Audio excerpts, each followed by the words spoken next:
Thanks very much. Joining us now with more on air traffic delays and the president's plan, we have Greg Principato of the Airports Council International for North America. For the past 3 hours, we have been bringing in guests, everybody from Jim Coyne to Mary Peters, who of course is head of the transportation department. They all say that this is a great idea long term. We need more airports. But what say you about this?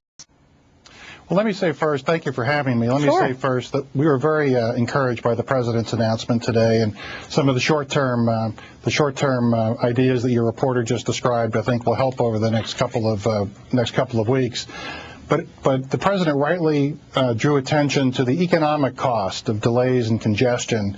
You know, the delay and congestion problem we'll see over the holidays with the increase in air traffic overall is really just a preview of what every day will look like 2 or 3 years from now if we don't do something to increase capacity on the ground and also to increase capacity in the air by modernizing air traffic control. Greg, how is this likely to affect, if at all, commercial airliners? We had news yesterday of Delta with the possible merger. Will this affect the airline, make it either more or less profitable?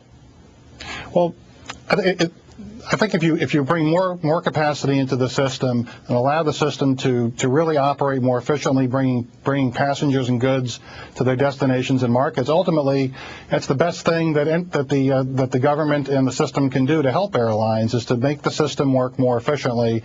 And the way to do that is to bring capacity in on the ground and to modernize air traffic control. How do you bring in more capacity when they had overcapacity, they couldn't sell the flights, and the airlines were a total mess? Many of them went into bankruptcy.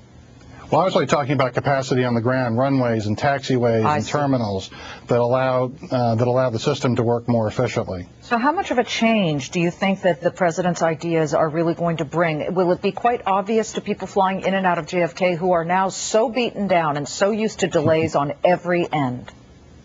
Well, I believe the short-term changes that he announced about the use of military airspace and stopping the construction and so forth, I think will help.